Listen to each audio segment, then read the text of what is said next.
dur mai ata bulkan trana beidon navangin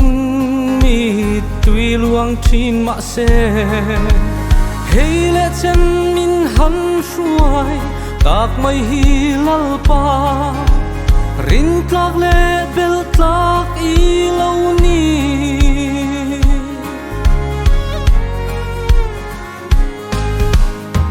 sit le nek che pin ka oma van duai la then tu hia angai ni mai lang lalpa nang ka ne na zuani om zela iro pui na in ka khata hey hia ni khovel na chu khovel ne tu Krista nei hi atu chuan katan hianin lalpan ni le tha te po achel dingang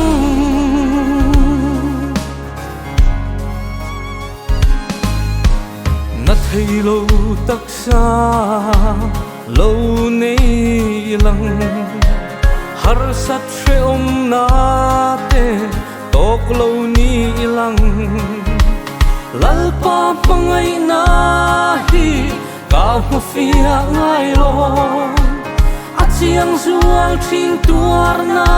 muna hey hia ni khovel ne na chu khovel ne tu Krista nei hi atu chuan katan hianin lalpan ni le tha te po achel dingang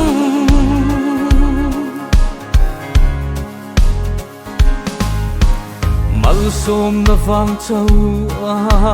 lom ni lang vui na hliring sing nun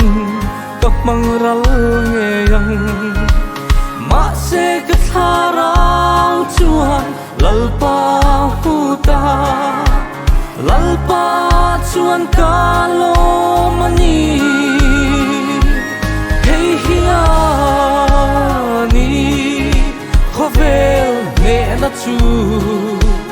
khovel ne tu Krista nei hi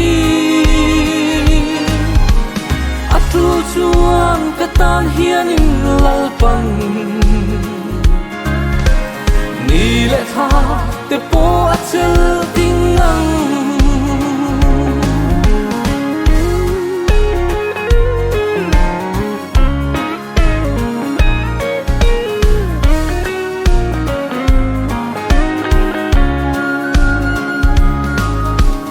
na thei lo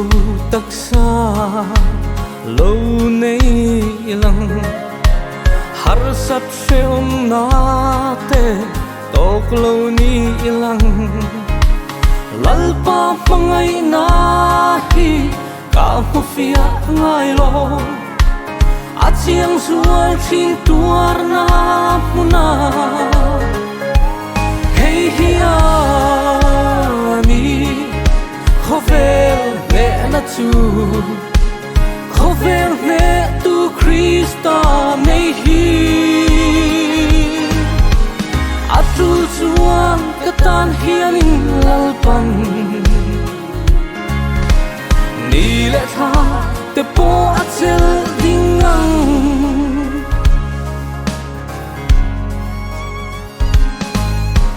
mal som na vang chau lom ni lang vui na hliring sing nun kap mangral nge yang ma se ka tharau chuan lalpa huta lalpa chuan ka lo mani hey hia ni khovel ne na chu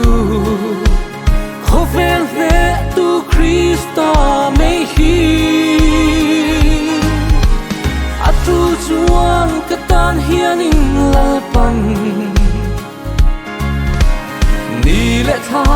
te po a chel ding ang